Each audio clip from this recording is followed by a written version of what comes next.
మీలో ఎంతమందిని దేవుడు ఎలాంటి వాళ్ళని ఏర్పరుచుకున్నాడు అని చూస్తే అక్కడ 29వ వచనంలో ఉంది. 1వ కొరింథీ, వెర్రివారిని జ్ఞానాన్ని సిగ్గుపరచుకు లోకములో వెర్రివారిని దేవుడు ఏర్పరచుకుని ఉన్నాడు. బలవంతులైన వారిని సిగ్గుపరచుటకు లోకములో బలహీనులైన వారిని దేవుడు ఏర్పరచుకుని ఉన్నాడు. ఎన్నికైన వారిని వ్యర్థము చేయుటకు లోకములో నీచులైన వారిని, తృణీకరించబడిన వారిని, ఎన్నిక లేని వారిని దేవుడు ఏర్పరచుకుని ఉన్నాడు. ఏర్పరచుకుని ఏం చేశాడు దేవుడు? వీళ్ళ కొమ్ములు ఇచ్చాడా? వీళ్ళకి ఏమైనా మీరు గర్వంతో నడుచుకోమని చెప్పాడా? ఏం చెప్పలేదు. మనం ఇందాక చదివిన భాగంలో మార్క్స్ వార్త 10:45లో యేసు ప్రభు వారు ఎందుకు వచ్చారో ఆయన మనసు ఏంటో చెప్పి పరిచారం చేయడానికి వచ్చాను, పరిచారం చేయించుకోవడానికి రాలేదు, ఇంకా ఏమన్నాడు? ఇవ్వడానికి వచ్చాను, ఖాళీ చేసుకోవడానికి, ఉన్నదంతా ఇవ్వడానికి వచ్చాను. ప్రాణం అంటే ఇష్టము అని అర్థం. ప్రాణము అని అంటే నా ఇష్టము అని అర్థం. నాకేదైతే ఇష్టంగా ఉందో దాన్ని ఇచ్చివేయడానికి వచ్చాను.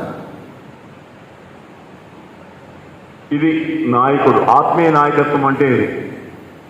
మనం అందరం కూడా ఈ ఆత్మీయ నాయకత్వం కోసమే పిలువబడ్డాం. మన సంఘాల్లో ఎల్డర్ అని అంటే ఆత్మీయ నాయకుడు.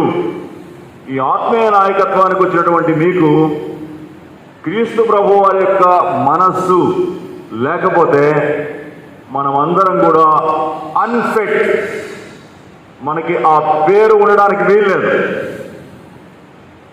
We are unfit. యేసుక్రీస్తు ప్రభు వారి యొక్క మనస్సు, పరిచారం చేసేటువంటి మనస్సు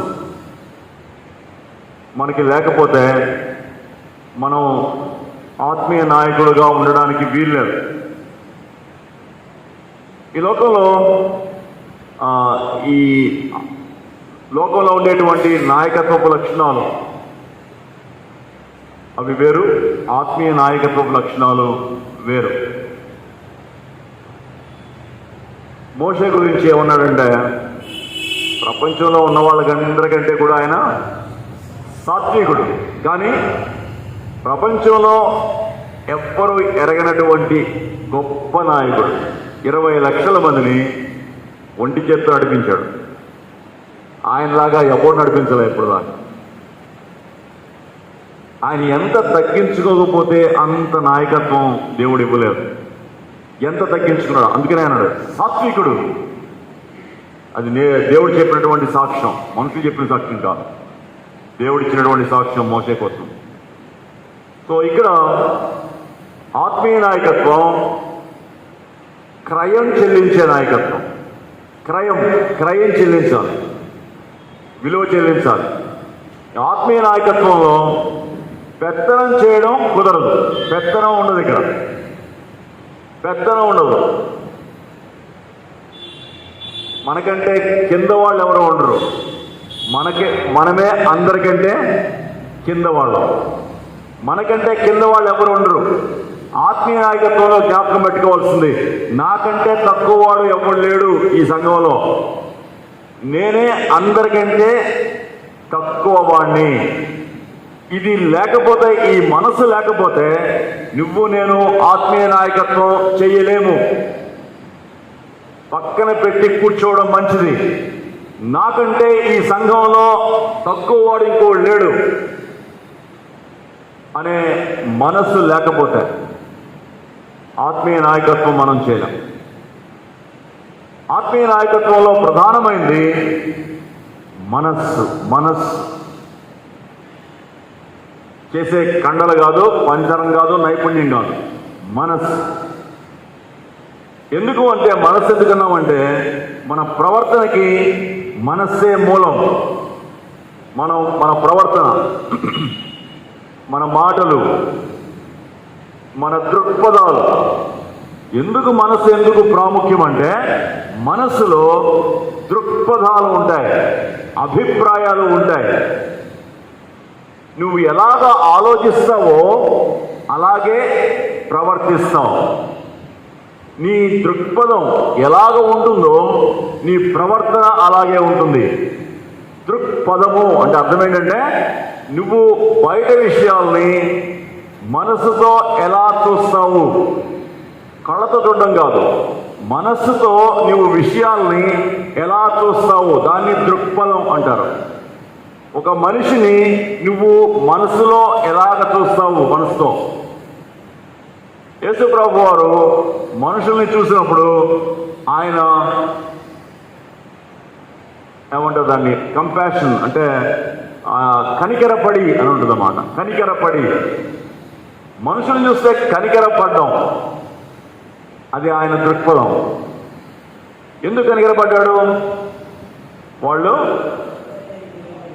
కాపరి లేని గొర్రెల్లాగా ఉన్నారు. వాళ్ళని నడిపించడానికి ఎవ్వరు లేరు, వాళ్ళకు ఒక మార్గం చూపించడానికి ఎవ్వరు లేరు, ఆహారం ఎక్కడ దొరుకుతుందో చూపించేటువంటి నాదుడు లేడు.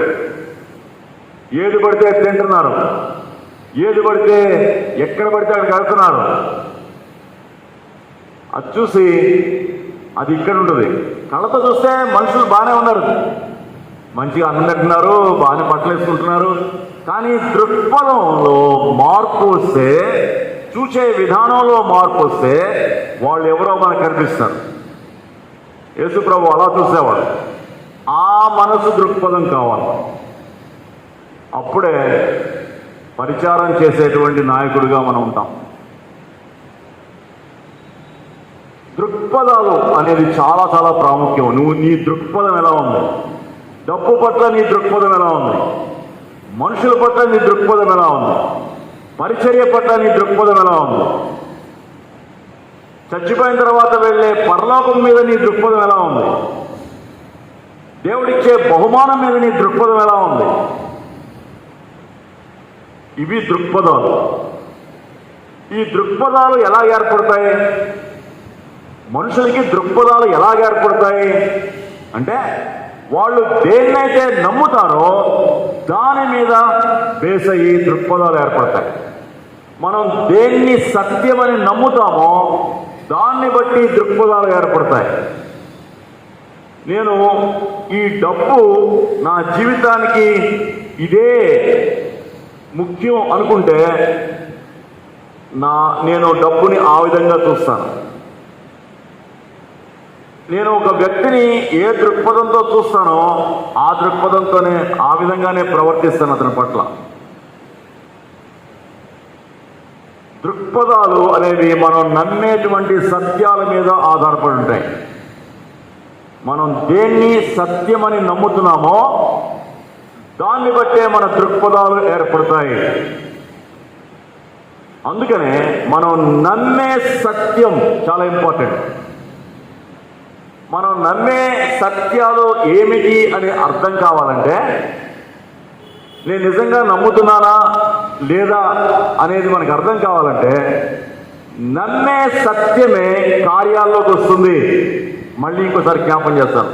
మనం దేన్నైతే నమ్ముతామో దాన్నే చేస్తాము. మళ్ళీ చెప్పనివ్వండి, మనం దేన్నైతే నమ్ముతామో ఇక్కడ దాన్నే చేస్తాము, దానికి భిన్నంగా చేయలేము. నిన్ను నువ్వు తగ్గించుకుంటే హెచ్చించబడతావు అని నువ్వు నమ్మితే తగ్గించుకుంటావు. ఒకటిదే, నిన్ను నువ్వు తగ్గించుకుంటే ఎవడే నిన్ను హెచ్చించేది అంటే నువ్వు తగ్గించుకో.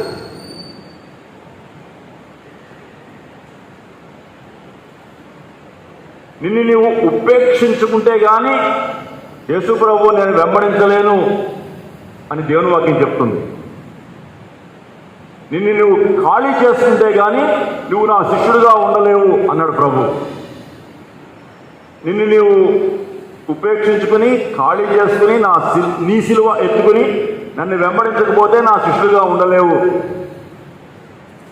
ఉంటిదే అదంతా ఉండగలను అని అనుకున్నాం. అంతా అలా అనుకునే జీవిస్తున్నాం. సిలువ మీద మన సిలువ మనం ఎత్తుకోకుండానే మనం శిష్యునిగా కొనసాగగలమని నమ్మాం. అందుకనే మన జీవితాల్లో ఉన్నాయి. మనం శిష్యులుగా ఆయన్ని వెంబడించకుండానే నేను శిష్యుణ్ణి అని చెప్పుకుంటున్నాం. ఎందుకంటే ఆయన చెప్పింది మనం నమ్మలేదు. మనం నమ్ముంటే మనల్ని మనం ఉపేక్షించుకునేవాళ్ళం. మనం ఉపేక్షించుకోవట్లేదు కాబట్టి ఆ మాట నమ్మలేదు అని అనిపిస్తుంది. మనకు అర్థం అవ్వాలి. దృక్పథాలు మనం నమ్మే సత్యాల మీద ఆధారపడతాయి. మనం ఏది సత్యమని నమ్ముతామో దాన్నే చేస్తాము. దేవుని వాక్యం చదివినంత మాత్రం చేత అది సత్యమని మనం నమ్మం. దేవుని వాక్యం సత్యమని ఎప్పుడు నమ్ముతావంటే నువ్వు అది చేస్తున్నప్పుడే అది సత్యమని నమ్మినట్లు రుజువవుతుంది. దాని ప్రకారంగా నువ్వు చేస్తేనే నేను దాన్ని సత్యమని నమ్మినట్లు రుజువు. దేవుని వాక్యం నా జీవితంలోంచి రాకపోతే అది నాకు సత్యంగా నేను నమ్మలేదు. మనస్సులో ఇక్కడ ఉన్నది అంతేగానే సత్యమని నమ్మలేదు. దేవుని వాక్యమని నమ్మాను కానీ అది సత్యమని నమ్మలేదు. చాలా డిఫరెన్స్ ఉంది, జాగ్రత్తగా గమనించండి. ఇది దేవుని వాక్యమని నమ్మాను కానీ ఇది సత్యమని నమ్మలేదు. సత్యమని నమ్మితే దాని ప్రకారంగా చేస్తాం. తిరుగులేదు ఇక. సత్యం అంత బలమైంది. సత్యం మనల్ని పట్టుకుంటుంది, మనం సత్యాన్ని పట్టుకోం. సత్యాన్ని గాన మనం నమ్మితే సత్యం మనల్ని పట్టుకుంటుంది. నువ్వు తప్పించుకోలేవు, నువ్వు దాన్ని చేసి తీరుతావంతే. డబ్బు ప్రధానం నాకు, అది లేకుండా నేను బ్రతకలేను నమ్మాం కాబట్టి డబ్బు అనే సత్యం మనల్ని పట్టుకుంది, విడిపించుకోలేము. అందుకనే అది నడిపిస్తుంది.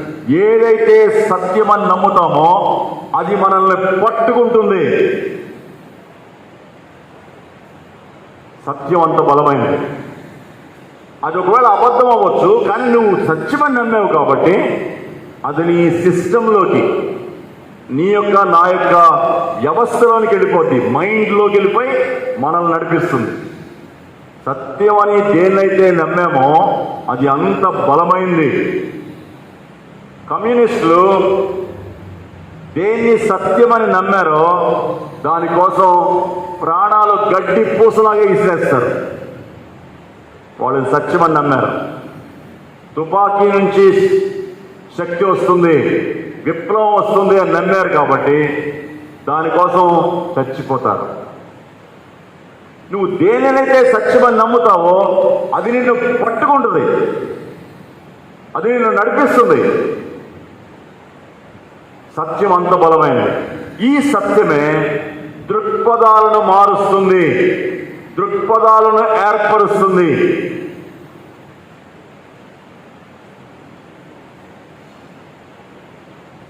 నిన్ను నన్ను పట్టుకున్న సత్యమేంటి? నిన్ను నన్ను నడిపిస్తున్న సత్యమేంటి? సత్యం పట్టుకుందా మనల్ని? సత్యం పట్టుకుని నడిపిస్తుందా? చాలాసార్లు నడిపించట్లేదు. సత్యం మనల్ని పట్టుకుంటే అసలు మనం ఇలాగ ప్రవర్తించం.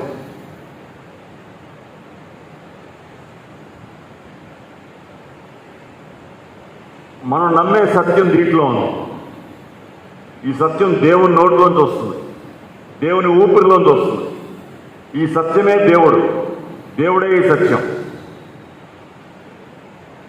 ఈ సత్యం మనల్ని పట్టుకుంటే మన దృక్పథాలు మారుతాయి, మన దృక్పథాలని మారుస్తాయి.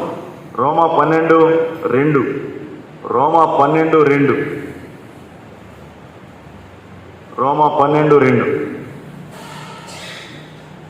మీరు ఈ లోక మర్యాదను అనుసరించక ఉత్తమమును అనుకూలమును సంపూర్ణమునయున్న దేవుని చిత్తము ఏదో పరీక్షించి తెలుసుకున్నట్లు. దేవుని చిత్తం అంటే దేవుని చిత్తం దగ్గర సత్యము అని పట్టుకోవచ్చు.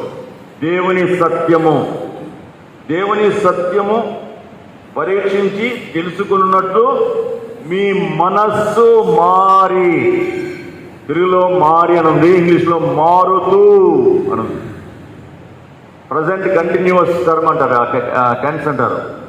మీ మనస్సు మారుతూ నూతన మగుచూ ఉండుట వలన రూపాంతరము పొందుచూ ఉండండి. అది ఆ ట్రాన్స్లేషన్ కరెక్ట్గా. ఒక్కసారి మారిపోవు, మారుతూ ఉంటుంది, రూపాంతరం పొందుతూ ఉంటాం. ఒక రోజున ఎంతవరకు మారుతామంటే యేసు ప్రభులాగా అయిపోతాం. ఇప్పుడు కొంచెం మారుతూ ఉంటాం. ప్రతిరోజు సత్యం లోపల ఎంత ఉంటే ఆ సత్యం మనల్ని పట్టుకున్నప్పుడు ఆ సత్యం మనల్ని మారుస్తుంది. నువ్వు చేసేది తప్పు అని సత్యం చెప్పినప్పుడు నేను చేసేది తప్పు, నాకు అర్థమైంది, ఇదే సత్యం అని అనుకున్నప్పుడు ఆ సత్యం నాకు అర్థం అయ్యేటట్లుగా సహాయం చేయి అని మనం ప్రార్థన చేసుకుంటూ ఆ సత్యాన్ని జీవితంలోనికి అన్వయం చేసుకున్నప్పుడు దేవుని సత్యం మనల్ని అంతవరకు మారుస్తుంది. మరి రెండో రోజు ఇంకా కొంచెం సత్యం, ఇంకా కొంచెం సత్యం. సత్యం మనలోనికి వెళ్ళే కొలది, సత్యం మనల్ని పట్టుకునే కొలది మనల్ని మారుస్తూ ఉంటుంది, మారుస్తూ ఉంటుంది. నీలో నాలో మార్పు రాలేదు అని అంటే నీవు విశ్వాసివి కాదు అని అర్థం. లీడర్ సరిగ్గా విశ్వాసివి కూడా కాలేదు. నువ్వు విశ్వాసివి కూడా కాదని దేవుని వాక్య అధికారంతో నేను చెప్పగలను. సత్యం మారుస్తుంది, మనుషుల్ని మారుస్తుంది. మనుషుల్ని మార్చే సత్యం నీ చేతిలో ఉన్నప్పుడు నువ్వు మారలేదు అని అంటే నువ్వు విశ్వాసివి కాదు, నువ్వు నకిలీ విశ్వాసివి. అంతే, నువ్వు నకిలీ విశ్వాసివి. విశ్వాసం అనేటువంటి ముసుగు వేసుకుని బ్రతుకుతున్నావు, విశ్వాసం అనే ముసుగులో బ్రతుకుతున్నావు. రేపు పరీక్ష వస్తుంది, పరీక్షలో నువ్వెవరో తేలుతుంది. ఆ పరీక్ష ఏంటంటే ప్రభు అక్కడి నుంచి పిలుస్తాడు, తన వారిని పిలుస్తాడు, తన వారిని. అప్పుడు తేలిపోతుంది నువ్వు నిజంగా సత్యానికి సంబంధించిన వాడువా లేదా అనేది ఆ రోజు తెలిసిపోతుంది. అప్పటిదాకా తెలియదు. గురుగులు గోధుమలు ఒకలాగానే ఉంటాయి, గురుగులు గోధుమలు ఒకలాగానే ఉంటాయి. ఆ రోజు తెలుస్తుంది. ఒక రోజు వస్తుంది, ఒక పరీక్ష వస్తుంది. ఆ పరీక్షలో పులుగు ఏంటో గోధుమలు ఏంటో తెలిసిపోతుంది. పరిచారం చేసే మనస్సు, దేవుని వాక్యం మనల్ని పరిచారం చేసే మనస్సు వైపుకి మారుస్తుంది. పరిచారం చేసే మనస్సు అంటే ఏంటి? పరిచారం చేసే మనస్సు అంటే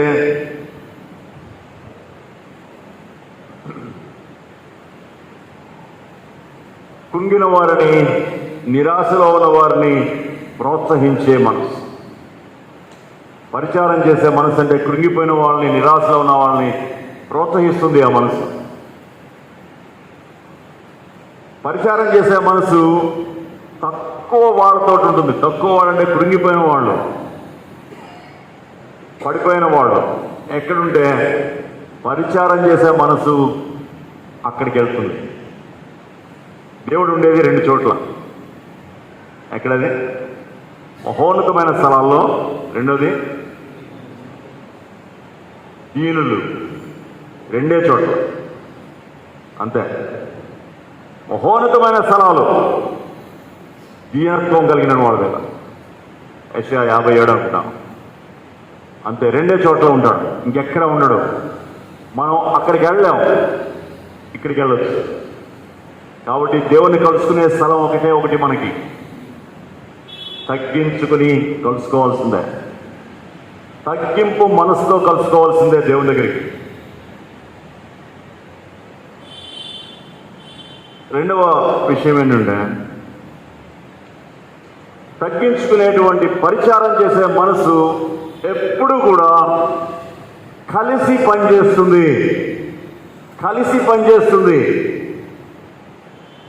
టీం వర్క్ అంట, కలిసి పనిచేస్తుంది.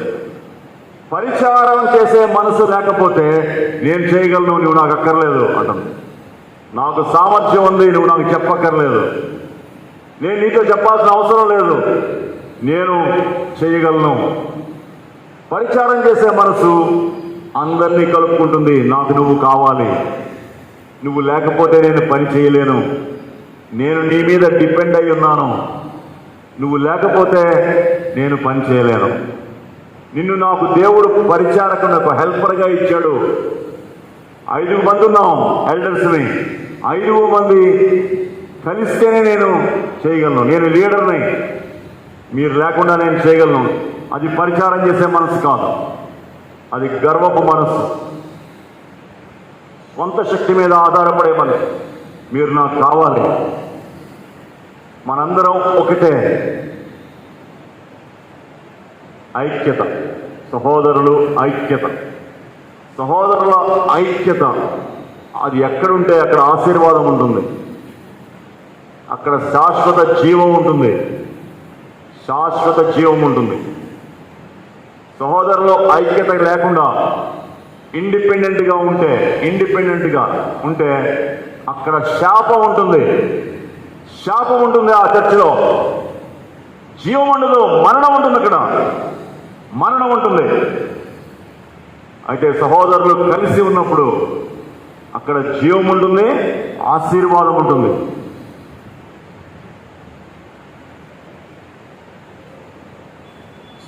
తగ్గించుకునే మనసులో, పరిచారం చేసే మనసులో, యేసు ప్రభు చెప్పినటువంటి ఆ పరిచారం చేసుకునే మనసులో ప్రేమతో ఆదరించే మనస్సు, అది ప్రేమతో ఆదరించే మనసు. భుజం మీద చేసి మాట్లాడుతుంది. ఎందుకు అలా ఉన్నావు, ఏమైంది నీకు, నేనేమన్నా హెల్ప్ చేయొచ్చా అని అడుగుతుంది. యోహాను సువార్త 21:5-15 నుంచి 18 దాకా చూస్తే ప్రభు ఆ చేపలు అవన్నీ పడిన తర్వాత, వాళ్ళు ఒడ్డుకు వచ్చిన తర్వాత పేతురు భుజం మీద చేయబెట్టి దూరంగా అటు తీసుకెళ్ళిపోయాడు. ఎందుకంటే అప్పటికే పేతురు వాలిపోయింది, పేతురు తలకాయ వాలిపోయింది. వెళ్ళొద్దన్నటువంటి స్థలానికి వెళ్ళాడు, వదిలిపెట్టింది మళ్ళీ ఎత్తుకున్నాడు, వద్దన్న చోటికి వెళ్ళాడు. తనకేమీ చేత కాదని ప్రూవ్ అయిపోయింది. తను ఎంత నేర్పరైనా కూడా చేపలు ఆయన చెప్తేనే వస్తాయనే సంగతి అర్థమైంది. ఆయన కాకుండా ఆయనతో పాటు ఒక 5-6 లాక్కెళ్ళాడు. ప్రభు అని చెప్పగానే భయం వేసిపోయింది, తలకాయ దిగిపోయింది. ప్రభు పరిచారం చేసే మనసున్న ప్రభు భుజం మీద చేసి అలా దూరంగా తీసుకెళ్ళి, పేతురు వీటన్నిటికంటే నన్ను ఎక్కువగా ప్రేమిస్తావా, ఈ వల, ఈ బోటు, ఈ మనుషులు, నీ ఫ్రెండ్స్, వీళ్ళందరికంటే నేను ఎక్కువగా ప్రేమిస్తావా, నీకు ఒక బాధ్యత అప్పగించబోతున్నాను. గొర్రెల్ని కాయాలి, గొర్రెల్ని మేపాలి, నా మందని మేపాలి. నా మందని మేపాలి అని అంటే నువ్వు తగ్గించుకోవాలంటే నాకు చేత కాదు అని చేతులు ఎత్తాలి. నా వల్ల కాదు ప్రభువా, నేను హెల్ప్ లేనివాడిని, నాకు దిక్కు లేదు అని నువ్వు చెయ్యెత్తాలి. నువ్వు చెయ్యెత్తే ఇంకొకటి వచ్చి నీ నడుము కడతాడు. పరిశుద్ధాత్మ దేవుడు వచ్చి నీ నడుము కట్టి నువ్వు చేయలేని చోటికి, నువ్వు వెళ్ళలేని చోటికి నేను తీసుకెళ్తాడు. ఇవ్వనా, నీకు ఆ బాధ్యత ఇవ్వనా అని భుజం మీద చేసి అడిగే మనస్సు, పరిచారం చేసే మనస్సు. ఏమైపోయాడు పేతురు? అద్భుతమైన లీడర్ అయిపోయాడు. దర్పంతో కాదు, ప్రభు మీద ఆనుకుని. ప్రభు అలాగా నాయకత్వంలో పరిచారం చేసే మనసు ఉంటేనే మనం ఇతరులని నాయకత్వంలోకి తీసుకురాగలం, ఇతరులను కూడా మనం నాయకత్వంలోకి తీసుకురాగలం. ప్రభు ఎంత అద్భుతమైన నాయకుడు. పరిచారం చేసి వాళ్ళు ఇంకా అక్కడ నుంచి రాలేదు, ఎక్కడో వాళ్ళ ఆ చేపలు పట్టుకోవడానికి వాళ్ళకి ఇన్ని చేపలు చూస్తే అసలు మతిపోయింది. వాళ్ళు వచ్చేటప్పటికే ప్రభువే బ్రేక్ఫాస్ట్ వండి ఆ రొట్టె చేపలు కాల్చి రండి నేను పెడతానని చెప్పి వాళ్ళకి పెట్టాడు. ఎంత ప్రేమ గల ప్రభు. ఎవ్వరూ మాట్లాడలేకపోతున్నారు. తిట్టే బాగుండు మనల్ని అనిపిస్తుంది కొన్నిసార్లు. తిట్టడు, ప్రేమతో ఆదరిస్తాడు. పరిచారం చేసే మనసు అంటే అది. పరిచారం చేసే మనసు అంటే సహవాసం ఇచ్చి తోడుగా నిలబడే మనస్సు. ఎపఫ్రా కొలసే పత్రికలో 4వ అధ్యాయం 12వ వచనంలో ఉంటుంది. ఎపఫ్రా అనే ఆయన తోడుగా నిలబడడానికి ఇష్టపడ్డాడు. పౌలు రోమా చెరసాల్లో ఉన్నాడని అర్థమైంది. అందరూ ఫిలిప్పీ సంఘంలో ఉన్న వాళ్ళందరూ నువ్వు వెళ్ళిరా అని చెప్పి కొన్ని బట్టలు, కొంత ఫుడ్, కొంత ఈ పేపరు అంతా ఆయనకి ఇచ్చి పంపించారు. నేను వెళ్తానని చెప్పాడు. దారిలో జ్వరం వచ్చింది. జ్వరం వచ్చి జబ్బు చేస్తుంది. చచ్చిపోతాడు, చచ్చిపోవాల్సింది. దేవుడు కనికరించి జ్వరం మాన్పించాడు, తగ్గించాడు. అయినా కూడా వెళ్ళాడు. రోమా దాదాపు చాలా దూరం ప్రయాణం చేసి రోమాకి వెళ్ళి, రోమా నగరంకి వెళ్ళి అక్కడ చెరసాల్లో ఉన్నాడు పౌలుని కలుసుకుని పౌలుతోనే ఉన్నాడు చాలా కాలం. తాను బందీ కాదు, కానీ చెరసాల్లో పౌలుకు తోడుగా ఉన్నాడు. పరిచారం చేయడం అంటే అది తోడు. నీకు అక్కడ సంఘంలో ఒక వ్యక్తి జబ్బు పడ్డాడు, ఎవరు లేరు చూసుకోవడానికి. ఇంట్లో సమస్య వచ్చింది, ఆ ఇంట్లో నువ్వు తోడు ఇవ్వగలవా? పరిచారం చేసే మనసు అంటే అది తోడు ఇస్తుంది. తోడు ఇవ్వడానికి కొంత క్రయం చెల్లించాల్సి వస్తుంది. కొంత డబ్బులు అవుతాయి. కొన్నిసార్లు నిద్ర ఉండదు, కొన్నిసార్లు సుఖం ఉండదు. ఇంట్లో అయితే హాయిగా మంచం మీద పడుకోవచ్చు. హాస్పిటల్కి వెళ్తే దోమలు కుడతా ఉంటే కుర్చీ మీద పడుకు నిద్రపోవాలి. కానీ తోడు ఇవ్వగలమా? పరిచారం చేసే మనసు తోడు ఇస్తుంది. పరిచారం చేసే మనసు హక్కులను కోల్పోవడానికి సిద్ధంగా ఉంటుంది. అధికారం, గౌరవం, గుర్తింపు కోసం ప్రాకులాడదు. నేను ఎవరిని అనుకున్నారు? నేను ఎల్డర్ని. నేను వస్తే నన్ను లెక్క చేయవా? నువ్వు ఏమనుకుంటున్నావు? నువ్వు నేను ఎల్డర్ని, త్వరలో ఈసీ మెంబర్ని అవుతాను, జాగ్రత్త, నీ అంతు చూస్తాను. ఇవి కాదు మన మాటలు. మన ప్రభువు గుర్తింపు కోల్పోవడానికి ఇష్టపడ్డాడు. ఫిలిప్పీ 2:5, ఫిలిప్పీ 2:6, ఫిలిప్పు 2:6, ఫిలిప్పీ 2:6.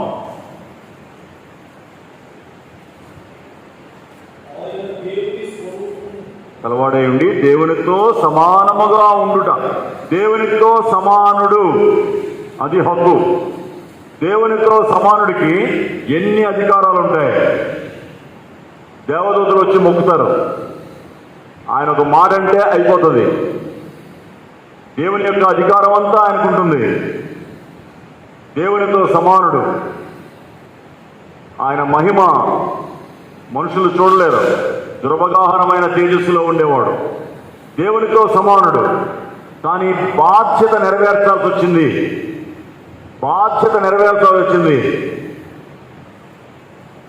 తగ్గించుకోవడానికి ఒప్పుకున్నాడు. సమానంగా ఉండడానికి అక్కడే ఉంటాను అనుకోలేదు. తగ్గించుకోవడానికి సిద్ధపడ్డాడు. ఎంత తగ్గించుకోవడానికి సిద్ధపడ్డాడు?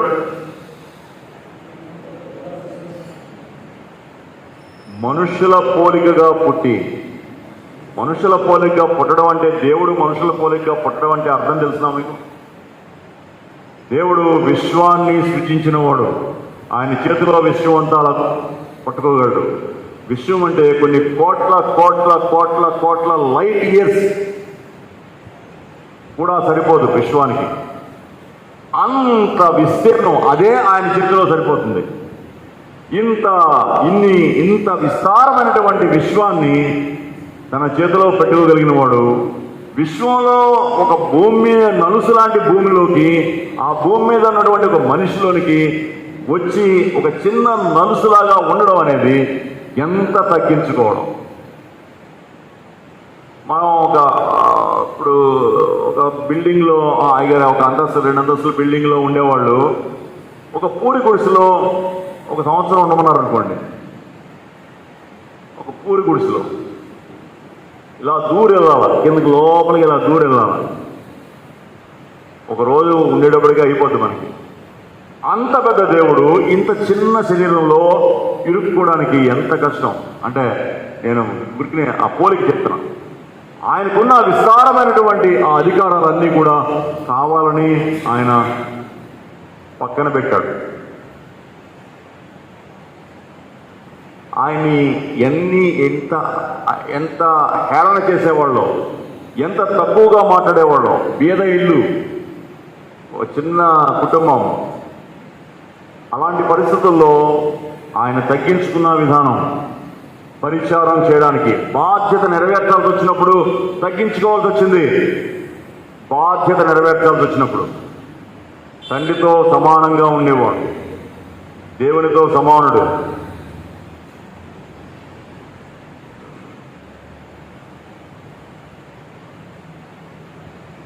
తగ్గించుకునే పరిచారం చేసే మనసు అంటే అలా ఉంటుంది. గుర్తింపు, ప్రశంస ఇవేవి వాటికి వెంట పరిగెత్తకుండా ఉండేటువంటి మనస్సు. క్రయం చెల్లించడానికి, పోగొట్టుకోవడానికి సిద్ధపడేటువంటి మనసు. క్రయం చెల్లించడానికి, పోగొట్టుకోవడానికి వెనుకాడని మనస్సు. ఇందాక మనం చూసాం, యేసు ప్రభు అంటాడు, ప్రాణాన్ని ఇవ్వడానికి వచ్చాను. ఇవ్వడానికే వచ్చాను, లాక్కోవడానికి కాదు, ఇవ్వడానికే. నా దగ్గర ఉన్నదంతా ఇచ్చేస్తున్నాను. పరిచారం అంటే అదే, ఇవ్వడమే. పరిచారం అంటే ఇవ్వడం. ఎల్డర్షిప్లో సంపాదించుకునేది ఏమీ ఉండదు, పోగొట్టుకోవడమే ఉంటుంది. పోగొట్టుకోవడమే ఉంటుంది. ఇక్కడ సంపాదన ఉండదు. ఈ వారం నువ్విస్తే ఇంకో వారం ఇంకొకళ్ళు ఇస్తారు, ఇంకొకళ్ళు ఇవ్వడమే ఉంటుంది. ఇక్కడ ఇవ్వడమే ఉంటుంది, నష్టపోవడమే ఉంటుంది. ఎందుకంటే అక్కడ సంపాదించుకోవడానికి. ఇక్కడ ఇచ్చిందంతా బ్యాంకులో పడుతూ ఉంటుంది, అకౌంట్లోకి వెళ్తూ ఉంటుంది, రాస్తూ ఉంటాడు ప్రభు. ఇవ్వడమే. ఇక్కడ తగ్గించుకునే మనసు, పరిచారం చేసే మనసులో ఇవ్వడమే ఉంటుంది. వృధాతిశయం ఉండదు. వృధాతిశయం ఫిలిప్పీ 2:3. ఫిలిప్పీ 2:3. కక్ష ఉండదు. పనిచేసేటప్పుడు కక్షలు ఉండవు. వృధాతిశయం ఉండదు. వినయమైన మనస్సు ఉంటుందంతే. ఒకనికంటే ఇంకొకడు యోగ్యుడు అని ఎంచుకోవడం ఉంటుంది. నన్ను నేను చూపించుకోను. నాకంటే నువ్వు యోగ్యుడు, నువ్వు చెయ్యి. నాకంటే నువ్వు యోగ్యుడివి, నువ్వు మాట్లాడు. నాకంటే నువ్వు యోగ్యుడివి అంటుందంతే. నా యోగ్యత లెక్కలోనికి రాదు. నాకంటే నువ్వు యోగ్యుడివి అని చెప్పేది అదే పరిచారం చేసే మనసు.